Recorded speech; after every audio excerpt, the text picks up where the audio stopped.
Hi everyone, Brian Grieve here, Director of Education for Z1 Concept North America, and welcome to episode 3 of our Zoom Roundtable discussion series. We're very, very excited today. We have an eminent group of people who are giving up their precious time to share some amazing insights into how we're dealing with the challenges that are going on at the moment. So I'm sure you're ready to hear what they have to say. Before we do that, let me be the first one to introduce my great colleague and co-conspirator in all this fun and games. So give a big shout out to Gerard Caruso. Hi, Gerard. Hey, Brian. Thank you very much. And thank you, everybody, for being here today. I think it's really, really important that we think about what is going on in the industry. And I think that these Zoom sessions that we started to create to kind of connect hairdressers and salon owners, distributors, DSCs, manufacturers, together in one way or another to help advise and give suggestions. I think they have been a huge success, and we're really excited about it. And I'm really excited about this one because, like Brian said, we have a really strong group of prominent salon owners that are present today. And I think we are going to really be discussing something that we have to think about, and that's the grand opening of our salons. I think that's the best way to put it, because we are going to be reopening, and why not make it grand? Why not make it something big and let everybody know that? But we're going to start implementing different things. So I'm going to come back and talk about what we're going to discuss. Brian and I are going to basically host this for you. But I think that one thing I want to do is just to let everybody realize that we are talking as business owners, and we are talking on what we're doing to recreate what we once had, and if not, make it bigger. So again, my name is Gerard Caruso. I'm the creative director for Z1 Concept USA, but I'm also a salon owner, and I do employ in the Hackensack area. I do employ 10 hairdressers that are working in the salon, along with some assistants, apprentices, and two salon coordinators that basically run that salon for me so I can go out and do Z1 Concept thing. So what I want to do is kind of get to meet everybody on the panel here. To my left or to the right, depending on where you're looking at, is a really good colleague of mine, as well as a very, very strong friend of mine. He is a salon owner. I'm going to have him introduce himself to you, but most importantly, he and his wife are co-owners in the salon. We've been great friends. We were able to discuss different avenues in the business, and I think he's got a very strong input on what he can implement in the future. I'm going to pass it right over to Mr. Tommy and Jody O'Quan. Oh, thank you, Gerard. Hi. So it's a pleasure to be here, and it's great to have this opportunity to sit down with all these incredible minds and discuss what's going on in this crazy world we live in right now. Both Jody and I are salon owners and hairdressers. We're partners. We have 2 salons here in Southern California, in San Diego area. One's in La Jolla, one's in Del Mar. We're called Atelier O'Quan Salons and Studio. And we have about 12 employees. And, it's a very interesting time, and we're taking it day by day and trying to figure out what's our next move. And I think with all these minds coming together, we'll come up with some great stuff today. So without further ado, I'm going to pass you on. Oh, actually, I'm going to give Jody an opportunity. Do you want to I think you did good. Field Del Mar is a smaller space, which is something that I think a lot of people are going to be looking for. We have Tommy, myself, and one other person there. So maybe that's something else that we can talk about as we go through our panel, as everyone introduces themselves. Cool. So again, without further ado, we will pass you on to a really great friend of ours, Mr. Sal Gianfrido from Philly. Hi, I'm Sal Gianfrido, and I own a salon with my ex-wife. We've had it for 14 years, Avalanche Salon and Spa. And we employ about 22 people with about 11 hairdressers working. And in April, it'll be 14 years. So hopefully we can keep it up. This is a crazy time. And I'll pass you over to Mark. Hi, everyone. My name is Mark Kuzma. I have a salon in Morristown, New Jersey called Laboratory Hair Studio. We've been in business 15 years. And, we just celebrated our anniversary during the quarantine, actually. There you go. Happy anniversary. Happy anniversary. Yep. Cool. Thanks, Mark. And well, finally, let's go over to the other side of the country now, and let's bring in Sabrina. Hi, Sabrina. Hi there, how are you? Great. Come on, tell us about yourself. I've been in the industry almost 25 years, and we've been in, this is our second location, and we are in April 4th. We will celebrate our 11 years at our new location. This is my sister Cynthia, and we are co-owners in a salon and spa. And we employ, there's 15 in our team. And so we're just taking all the life things day by day. Okay, and just remind us where you're located. We're in Clarkston, Washington. Okay, wow, over on the west coast, northwest coast. Excellent. So that's there we have it. There's our panel. So Gerard, let's kick this discussion off. Yes, let's do it. All right. So I think it's amazing how each one of us got to introduce a little bit of ourselves. And it's kind of funny because in one way or another, we have either been connected or are connected, and that's through businesses. And I'm sure that we see a lot of familiar faces with other salon owners that are out there, especially in our travels or when we go to different events or when we do events like this on Zoom. So I think it's amazing. And just the collaboration that everybody has right here. So, you know, what I think is a really, really important topic, and Brian and I have been discussing this going back and forth, and I thought it was really, really important to look amongst salon owners, professional salon owners that are out there in the field. And we've also talked about possibly bringing independence in as well. But I think it's more important to look at salon owners and start to reevaluate. The time is now, ladies and gentlemen. The time is now. We have this time right now to focus on what is our plan. And that's what our topic is going to be. We are going to discuss what are we going to implement when we do our re-grand openings. And I think that, like I just said earlier, the time is now. We can't wait until the day before we're ready to open. We need to implement these situations, changes. We need to implement them now. And then the other half of this roundtable discussion is like, how are we, you know, going over that with our staff? You know, we want to inform them prior to them. So how are we connecting with them to kind of decide as a group? Real quickly, I'll share a couple of things with you, and then I want to pass it around. For me, in my salon, I have a great salon coordinator, Miss Fran Lilo, and she runs the salon for me there. But most importantly, I have a great staff. They work unitedly together. And there are things and situations that we've occurred to do. And these are topics that we can talk about. I know that we are looking forward to our new re-grand opening, and we're going to make it bigger than ever. And I think it's really important. We just celebrated, to be honest with you, our 30 years in business not too long ago. We were 30 years in business. This coming April, we're going into 31 years, 31 years in business.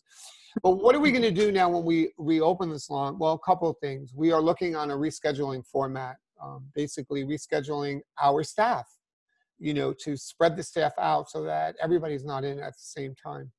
Maybe possibly are any of us looking to reschedule our opening? When are we open? When we close? You know, our guests are going to start going back to work as well. And we need to go back to the way we used to do things, and that strong customer service, and provide them opportunities. Some of them might not be able to get in there unless it's early in the morning or later at night. So maybe we could look at rescheduling. I know one important thing that I just did is I just spoke with a marketing gal of ours in our salon and we reached out to a company. We're slowly but surely, before we reopen, we're going to remove all the china that we serve coffee and water and sodas in, our glass plates, and we are going to replace them with branding paper cups and, you know, cups and plates and things like that with our branding on it, and we are going to switch back to that. You know, so many things that we have to look about. How we're going to do that. Are our guests going to feel comfortable coming into a salon? Are we going to start triple booking and double booking? So there's just a plentiful of information that we can give, and I don't want to go on and talk about that. So let's just pass it over. Why don't we start down with Mark? You know, are there things that you think that we need to implement or that you're going to start implementing when you do your grand opening, and are you excited for that? We're excited to get back to work for sure. One of the things that we started to implement before we were forced to shut down is we spread all of our stylists out. We put an an empty chair in between everybody. We have 15 chairs and 9 operators, so we were able to spread everyone out a little more just to give the social distancing for our clients. We also have implemented some schedule changes as well. We probably have to look a little further into that because we may have to spread out our hours to cut down on the traffic flow so that clients aren't so on top of each other while they're processing or things of that nature. All right, nice. We also, we may open an additional day as well just to kind of spread it out, again, just to kind of keep people separated from each other. Smart. Oh. I'm agreeing with Mark on that point. We are actually going to go from a 5-day-a-week opening schedule to 7 days. And they're going to be long days. And the whole purpose of that is to get people to come in and have a one-on-one experience and feel so comfortable with that. We also, we have a room in our salon. It's separate that we use for meetings and for processing color. Well, we're considering taking that room and putting it, it has a table in it, and it has a conference table. Like, we're going to take that out and we're going to put a station in there. And that's going to service the people who are hyper active about or hyper concerned about, you know, coming in. So that's another thing we're going to do. And there's so many things that we can take care of right now, even to the point of we're going to order extra capes and extra gowns, robes, because now we're going to wash the capes after every single client. So we're preparing that. We're going to increase our inventory on capes and robes and stuff. And we have a laundry at the salon. So we'll only do capes and robes at the salon. So we don't bog down that washing time. We do have a towel service. So they bring us the towels. So that's good, you know. So all these Tommy, it's funny that you're saying that because it's something that we also implemented too. We also turned around, and I remember the day, it was 1 or 2 days before we closed when everything was just starting out, and I had said to everybody, okay, immediately effective today, you are not allowed to use the same cape twice. You need to switch capes one after every client. And most importantly, I want your client to notice that you're switching their cape. And one of the girls said to me, well, that means we're going to be running the laundry more often. I said, yes, that means nobody's going to have to worry about sitting around. We'll all be busy. There you go. Yep. What they say, all hands on deck, isn't it? Exactly, Yeah, so, exactly. Okay. So Sal, let's bring Sal in. So we got closed. We've been out now for over 2 weeks. So right at the end there, what we started to implement was we do color at a color table. So we sit around at it. We have a color table, and that's where we do our color. So now everybody's doing their color at the stations, which our stations are, we can't move them. They're set in stone, so they can't be moved, but they're set enough apart that you get 6 feet. So that's good. So now we'll just do color at the stations. And as far as the capes go, we've started doing that and cleaning between each person. Unfortunately, it gets harder because the cleaning supplies are getting less and less, at least toward the end of when we start to work. Now you can barely find cleaning solutions, so hopefully that will change. But yeah, that's basically what we've been trying to do, is just trying to do that. I mean, I never thought about the paper cups or changing that because we have a dishwasher at work, so all of our glasses get washed in the dishwasher. So that's something I wrote down. I'll think about that. But definitely the capes, we've been taking the capes off and washing them too, which it becomes a hassle, but it also becomes and you have resting something for the clientele. So I think a lot of this stuff will become a hassle because it's just going to be more work for whoever's doing it. You know how assistants love to work. So, but you know, there's a famous saying going around, you know, when we get to the new normal. So I think we have to embrace that. Nothing will ever be the same, not after this escapade. So, all right, Sabrina. You've been listening intently. What do you need to share with us? I got some amazing, basically barbicide solutions from one of my waxing companies. So I want to make sure and share that product with you guys. It has one container makes 30 gallons of basically like barbicide on steroids. It's a medical grade. And so and I ordered four containers. So if any, and it's very inexpensive. It's, I think, $27 a container, but we've incorporated that into all of our cleaning, and in our milkshake. Yes. And we've always, yes. And so it's all completely labeled, and it is, because it is medical grade, it's very, you have to be very cautious with mixing ratios and how you mix it, because you have to use protective eyewear and also 2 gloves. But I'll definitely share that information with you guys. And we've always washed capes in between every client. And so, yes, like Brian said, there's a lot of busy bees going around in the business. So that won't have to change much. But yes, and this is called, ooh, I see that. Equifact. Yeah. And so, so with that, we've just implemented deeper cleaning, as far as, you know, every single scissors, they cleaning with barbicide in between, and, you know, clipper side for all clippers. We're spraying tools with this. And then we pulled all of the pins that people sign. So each pin is cleaned before they sign at the desk, and everything's wiped every time in between each client. But really knowing that we just take that extra and the hand sanitizer precaution between every single guest, so we can make sure that their safety is our utmost concern. So and as soon as they come in, yes, as soon as everyone came in, we gave them this. It's hand sanitizer that works until you wash it off. So immediately, we've been selling these like hotcakes. And it's a colloidal gel. It's no alcohol, so it doesn't dry out your skin or create the little cracks, you know, to compromise your barrier.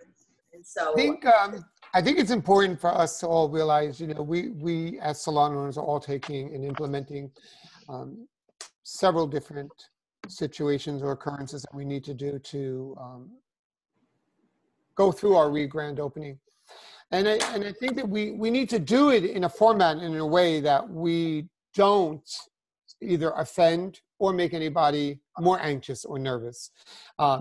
We just need to rest assured and we need to also let them rest assured that we are taking all precautions to change business. Now, I think a discussion could be is, you know, do we constantly bring up the recurrence of the situation, or do we let it rest and just let everybody rest assured? Because sometimes seeing, you know, that whole saying, seeing is believing. They can come in, they know that we're taking these precautions, we're going to do this, this is what's going to happen. When they come into our salons, they're going to notice a change. And the change may be like, you know, and I agree with Sal, great point. You said, Sal, that your stations are stationary. They're set in stone. They can't be spaced apart. And I think a lot of us, some of us cannot move our stations. Some of us can. I know that there are salons that are spreading their stations a little further apart. They are movable. They can do that.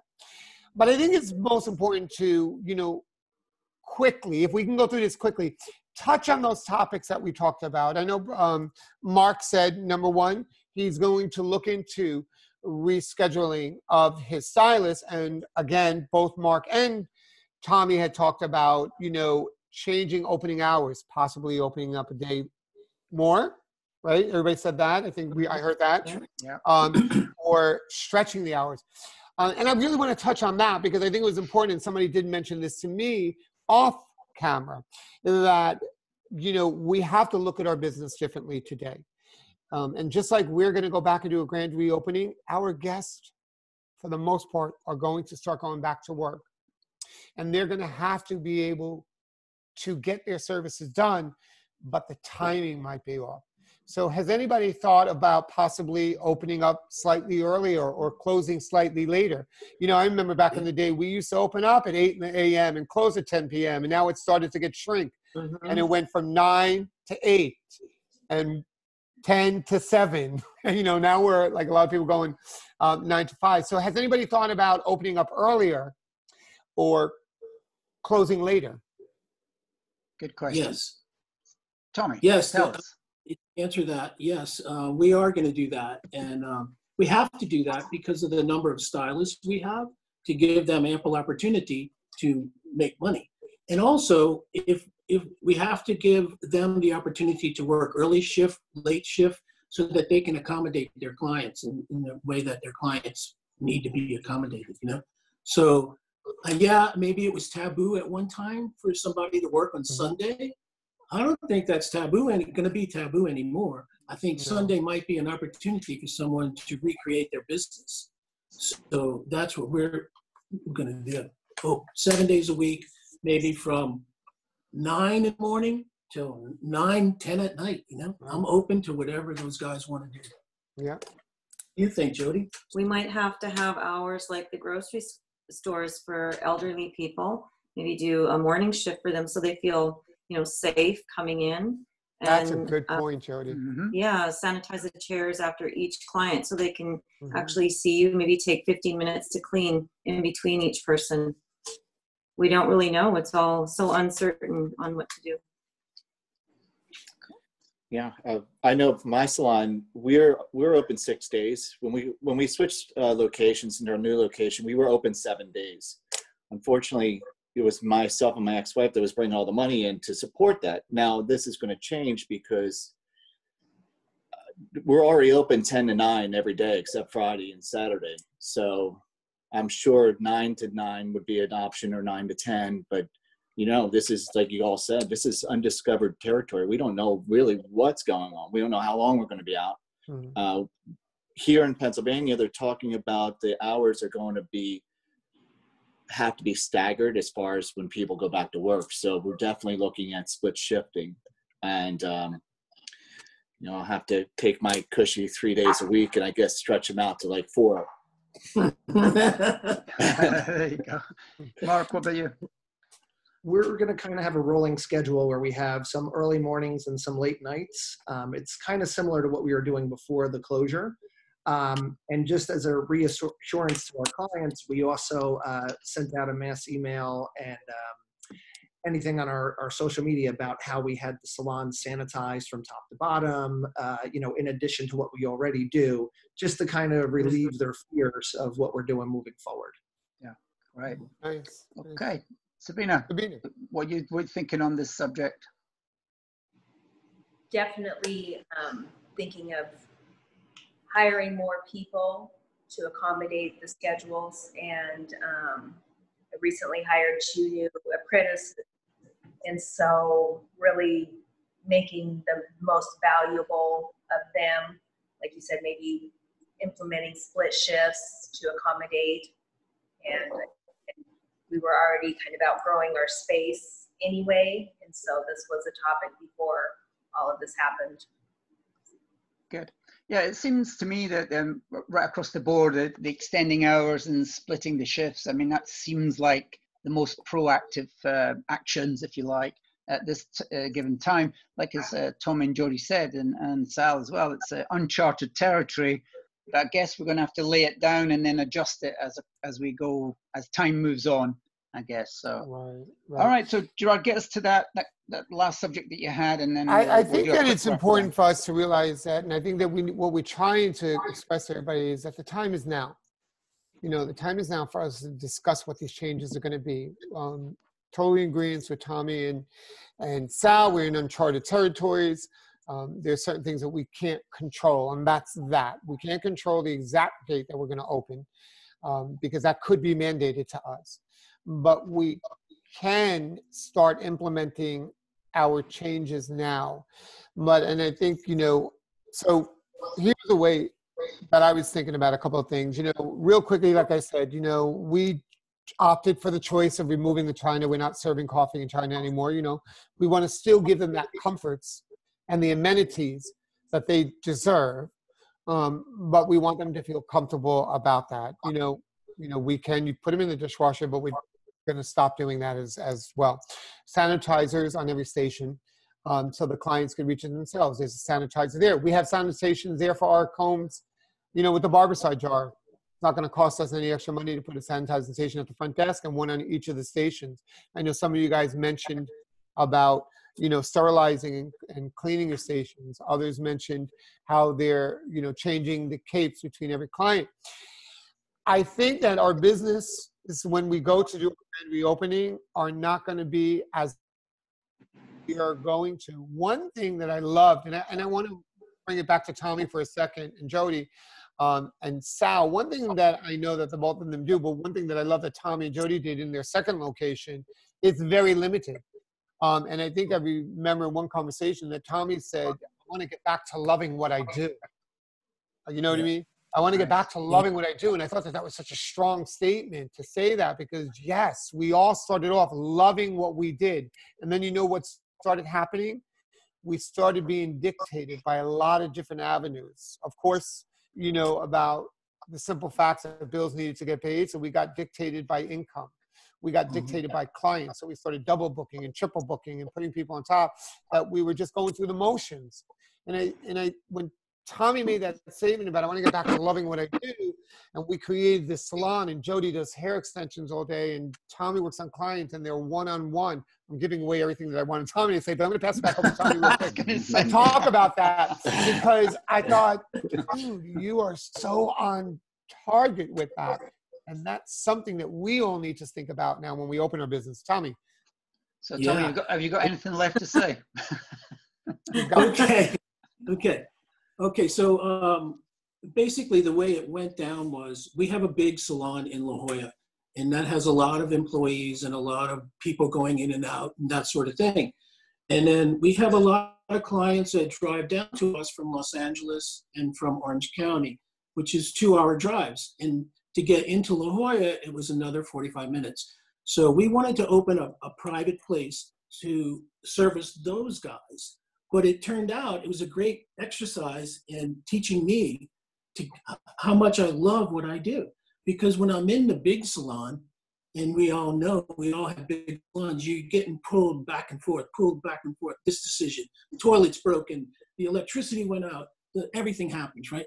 So when we open the studio is only 3 chairs, but only one of us works there at a time. And we work, I don't double book and I don't triple book, nothing like that. I book one at a time. So I started focusing on that client and focusing on the craft that I've been doing for all these years. 40 years I've been a hairdresser, and I love it today as much as I did the first day that I got into it. So, so that's what was the exercise, and it really brought me back to really enjoying what I do for a living, and that little unique studio is now going to be even more pertinent than ever before, because that unique studio is going to give people an opportunity to get in and be private. So this was before the virus even happened. Yep. We started doing this to have more of a private space for people. And especially for me with extensions, a lot of people like it private anyways, but now we'll be able to use it in other areas for, I think a lot of people that are older, they're really afraid right now to go out, and they should be, because it's so uncertain out there, and, they need to be probably secluded a lot more. So we'll have to see what happens. We don't know. Well, it really rings to the sort of quality rather than quantity, doesn't it? Yes. Always been a believer in that. Do a few less clients, but maybe charge a little more, but give them more attention. I think that era is definitely here now. I'm a believer. So, okay, Sal, let's hear your final words on this. It's definitely going to be a lot more intimate, that's for sure. I love Mondays at my salon. I work on Mondays, and I loved it because there used to be only 2 of us that worked on Mondays, and it was awesome. And just like Tommy said, it was in that lot slower. It wasn't all that craziness. Thursdays at my salon are crazy. There's a lot of people work. I don't work Thursdays because I don't like the craziness. But this is going to be an exercise in having less staff there at each time. And it'll definitely be quieter. So it's going to anchor in a whole different kind of a realm that we're going to go into now with that more one-on-one.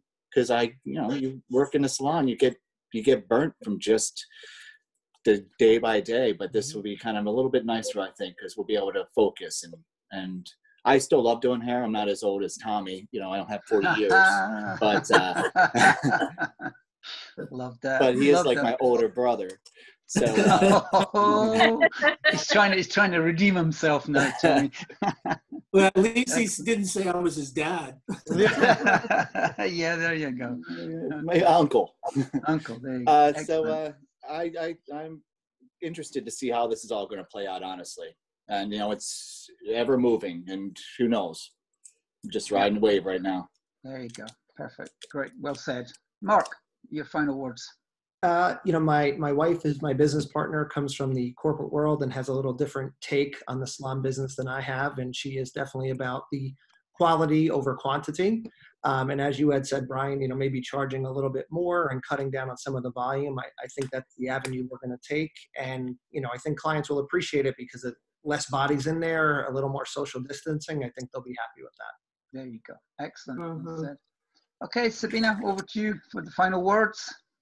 Well, I'm looking forward to the new adventure and also to having that one-on-one time, having a little bit more calmness in my day and not working just back to back, you know, with the assistant. And yes, it'll be a wonderful new life. Oh, that was quite a nice kind of line there, almost to close it out with. So, yeah, brilliant. Thank you. So, Gerard, you can you have the final word. Well, I think that you know, it's amazing how we're all looking at it in a positive outlook, because it is a positive outlook. You know, and I think it probably could have been something that was a godsend to us. It's giving us the opportunity to sit back and now reevaluate and think. And I think those are the important things that we need to do. We all know that family and friends are the most important things. Sometimes we don't spend enough time with them. But then to back that up, our guests are just as important because they become our family and friends. And I think that, you know, things that we have to start looking at and implementing on creating a re-grand opening. Listen, that's all. And I think we're all in agreement. Guests are not going to want to come back if we're going to continue to triple and double book. They get annoyed about it now. They're going to get annoyed more about it before. You know, and I think that I've talked to a lot of hairdressers on a daily basis, and I'm just listening to everybody say, oh my God, we're going to be so packed when we get back. We're going to be so packed when we come back. And I think that we might be thinking a little bit bigger. We need to look at the bigger picture versus, you know, the amount of people that are going to come in, because people are going to be leery in the beginning. Yes, we will get back to that, but it's probably a better thing that we gradually get back to that and gradually get back, because then we can get back to a point where we can control. And I think that's the most important. And I think, you know, I mean, if we do have a minute, I do want to go around real quickly and just talk about everything. What about instrumental within the salon? Are there things that, you know, whether it be getting rid of the china or adding stronger detergent to your dishwashers, are there things, you know, like we talked about, we're all in the agreement that we're putting new capes on our guests? You know what? Because at the same token, keep in mind, we have to still keep it at the elevated level that we've created. We don't want to take something that's been here and drop it down. We want to keep it here, but we still want to figure out how is there a balance? How could maybe not serving out of coffee mugs, but getting a fancier paper cup, no styrofoams, because they'll lynch Tommy in California for using it. But how can we keep the element still classy and sophisticated, but controlled and letting customers aware? Mark, have you any input on that? We've always used paper cups, so that's something that we'll continue to do. You know, I think one of the big things that we've done throughout our career is we bring in a crew that cleans the air ducts, and they actually put sanitizers in there as well. It's not something that they do every year. It's usually an every other year thing, but we'll probably increase that to twice a year just to help with the quality of the air in there, especially since this is an airborne sickness, they believe. Right, right. Oh, cool. Nice. Sal. Good to hear. Yeah. I know that Sal's walking away from this with all this information, because I could see his head. He's like taking everything in. Wow, I was going to do that. I wasn't going to do that. Now they're making me do that. Yeah, my only problem with what's going to happen is that, you know, there's a certain nut that we have to crack every month to pay all of our bills. And some of this stuff is going to exceed some of that, you know, obviously, less clients coming in and that sort of thing. That's part of my little problem with what may go on with what we're going to have to implement, which sure, longer hours and doing all that and split the shifting. So I'm, yeah, you're right, Gerard. My wheels are turning. I'm thinking about the funding for all this. And I'm also trying to think about the funding or how everything's going to play out. Because, you know, we're still looking at, we're out another month at least, maybe 2. So that's given me a lot of time to digest, and hopefully I can still cut hair by the time this all starts back up again. Yeah. I've been a little rusty. You will. And I don't have any hair, so, you know, I can't practice on myself. But Sal, listen, and I just want to give you a little comfort to know, and I do agree with you, you know, we still have to think about, you know, the financial aspect of it to run our businesses. That's definitely important. But rest assured, my friend, all of that will fall into place as all the pieces of the puzzle get back together. Yeah. And really, and Sal, to the point of, you know, you're saying the cogs are going in your head. Part of the reason when we have these discussions is we all walk away with something. You know, as much as we're looking to give to others, we all benefit from listening to each other also. So we actually appreciate the fact that that's all running through your head, you know, greatly. So thank you for sharing that. And I think we all appreciate those concerns. So Sabrina, let's come to you, and then we'll finish up with Tommy and Jody. Well, and we've been doing a coaching system for about the last year, and a great tool that's been implemented is just really knowing your bottom line. What are those expenses going out that have to go out? And you know, when you really get a clear number, it gives you a peace of mind where you know exactly what you're dealing with, and so you know exactly what has to come through to make the system keep going. And so just really getting your numbers figured out and knowing what goes out and what has to come in has been a great ease on my heart. Good. Good share. That's a good share, I think, because we're all creative people, but at the same time, we're business owners, aren't we? And we have to do the numbers, whether we like it or not. So that's a good point. Thank you. So over to Tommy and Jody. Let's have you have the final word, and then we'll say our closeout. Thank you. I just think it's so important to stay connected with everyone, like these group meetings that we're having. Zoom, we have GroupMe on our staff, so we try to stay connected with them. And just sharing information as much as we can to make it a little bit easier every day. Yeah. I was thinking just now, you know, to go back to Gerard's point about keeping your standard high, you know, like you can't go down on the level of service that you've been giving. But in order to give that level of service, it's going to be different now. So just to throw an idea out there for you guys, one of the things that I've been thinking about is definitely I want clients to wash their hands when they come in the door. When they sit down at the station, I want all the clients to wash their hands. So in order to do that, I was thinking about the culture in Japan when you go to eat sushi. When I first started eating sushi, they give you a hot towel, you know, that has lemon and water on it. And there's a ritual in that. And that ritual is to bring you into the culture of the restaurant, you know. So I want to do that like a ritual in our salon. I love it. People engaged. Yeah. So I'm even thinking of getting hand sanitizer towelettes and putting them in glass containers and warming them, giving them to the clients so they're antibacterial, and then we'll have a really nice bowl for them to put the thing in, and no one has to touch it. They just dump it into the... Well, good luck getting those. We got to look now. I know. It's true, but you know what, Tommy? I think that's a great idea because, listen, let's face the facts. I mean, if you ever sat in first class, they do the same thing there. You know, they come with a damp towelette, and it does have an antiseptic in it, which is basically a lemon scent or lime scent. And there are opportunities and there are ways to get them probably 6 months down the road here when everything becomes affordable. Or foaming. Or the foaming, right.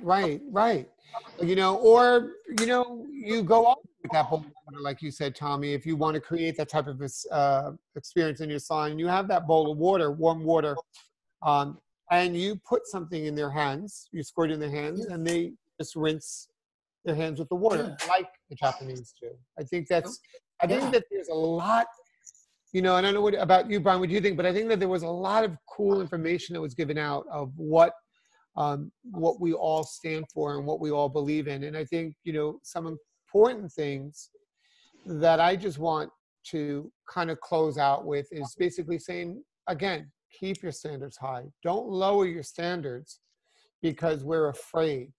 We are all going to be afraid. It's a re-grand opening. It's like the day that we first opened our salons. We went through the trials and tribulations, and we'll go through them again. But let's take what this experience has given us and learn from it. And I think that, you know, what we've talked about were good points, you know, changing the utensils that we use in the salon. You know, Brian was always admired every time he walked into my salon because I don't know if it was the Kardashians or whatever, when everybody made their cookie jar and all the cookies were perfectly lined up. And we have that in our salon, you know, because we serve cookies and cakes and things like that. We have to get rid of that now because I told Brian that we're going to go to individually wrapped things. So I'm still going to keep the standard high, but we're going to change things a little bit. We talked about changing the case. We talked about timing and scheduling, looking at the clients, trying not to double and triple book. Although we know we have a financial end, people are not going to want to come in. You know, I spoke to one hairdresser that said, you know what, we're even thinking about, you know, lessening the chairs in our reception area. People shouldn't be sitting around waiting. And I thought, it's a good point. But I want to end it by saying this. We've all have different strategies. We all have different ideas, and we all know our own businesses. We have to take bits and pieces of what everybody can offer and implement them to the best of our knowledge and what's going to suit our salons. There is no miracle number that's going to change everything. But unitedly, as salon owners and hairdressers and beauty industry people, distributors, manufacturers, brands, if we stick together, we can conquer everything. And you know what I have to end up saying? Watch out, coronavirus, because we're out after you. Hey, there you go. Well said, Gerard. So, wow. You know what? I've just been, you know, really admired. My ears are buzzing too, listening to all of you, and you have my utmost respect. It's been a marvelous session. This could go on for the same amount of time again, and even more. I'm sure you all agree. We could just keep going, but unfortunately, we have to cap it off. So, you know, on behalf of Gerard and myself, first of all, a heartfelt thank you to all of you for sharing your very valuable insight and your knowledge and your ideas. I'm sure when people watch this, they're going to say, hey, that's a brilliant idea. I'm already saying, hey, that's a cool idea. And I love the hand towel thing, you know, because you're creating your culture or you're adding to your culture. And that's what people will buy into. We don't have to fear that they're not going to come. They are. And they might have to pay a little more. Don't worry about it. If you're giving them that service, you know, right. I never had that fear ever. And I strongly, you know, stick with all of you like Gerard. Let's stick together. And you're a very eminent group of people, and it's been an absolute joy to have all of you here. So I always ask everybody just to give it up for each other. So let's have a little round of applause. Well done. Yeah, fantastic. Well done. Thank you. So on behalf again of the group, Gerard, myself, and the Z1 Concept Zoom roundtable discussion, thank you, and look out for episode 4. It's coming your way very soon. So until then, we'll say bye for now. Thank you, everybody. Thank you. Bye. Bye.